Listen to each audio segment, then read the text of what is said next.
I knew a man who couldn't wait to retire from his government job. Because of decades of hard work and good financial decisions, he was able to call it quits at 55. Thrilled with his newfound freedom, he immediately took to cooking, golf, dating, he'd been divorced at 49, traveling, fishing, and having fun. For the first few years, every time I saw him, I could tell the lack of work responsibilities lightened his step and his heart. After about 10 years, he moved to a Florida retirement community where the roofs and the mailboxes are almost identical, and one of the few ways you can stand out is by the cover on your golf cart. It seemed to outsiders that everyone looked the same, dressed the same, exercised the same, and seemed happy with their life in the sunshine. Yet one day we were on the phone and he said, I really like talking with you. I don't have anybody to talk to here.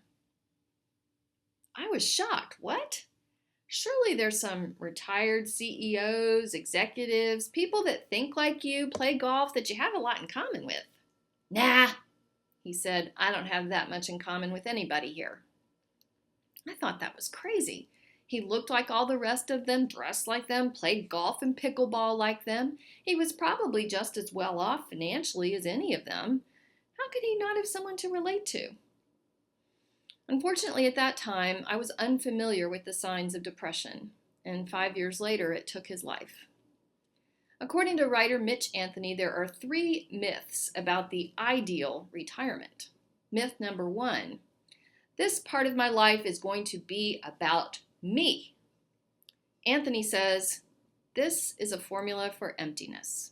Myth number 2, I am going to surround myself with people like me. Anthony says, this is a formula for stagnation. And the third myth, I'm going to do nothing but relax. Anthony says, this is a formula for boredom. Emptiness, stagnation, and boredom. Doesn't quite sound like the ideal retirement. A Mayo Clinic gerontologist told Anthony, a life of total ease is 2 steps removed from a life of total dis-ease. First, they become bored. The second step is they become pessimistic, and then they get sick. This is what writer Robert Lara termed the dark side of retirement. For some who don't think about how to bring meaning and purpose to their life after work, serious mental health maladies like depression and addiction await. Florida retirement communities have some of the highest suicide rates in the country, particularly among white males over 65 years old. Women seem to fare better. Anecdotally, several women I know have vibrant lives in retirement communities filled with volunteering, teaching others, and various circles of friends. South Dakota financial planner Rick Kaler responded to Lara's article with several wise suggestions. Ask yourself, how much of your identity is tied up in what you do rather than who you are? Start creating a life to retire to rather than simply a job or business to retire from. Consider gradually reducing to part-time work or extended vacations so you don't just show up one day and then have nowhere to go the next. In your ideal week, how would you spend your time and with whom?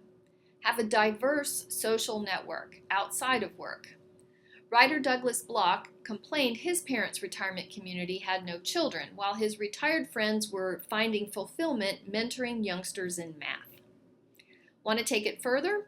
Dori Mintzer, PhD, has a weekly live interview series, Revolutionize Retirement, where she interviews experts on retirement life. Sign up for free at revolutionizeretirement.com. Retirement planning has far more at stake than planning how to invest your assets. For some people, a well-thought-out investment plan for their time, more than their money, will make the difference between illness and premature death and a long, fulfilling life.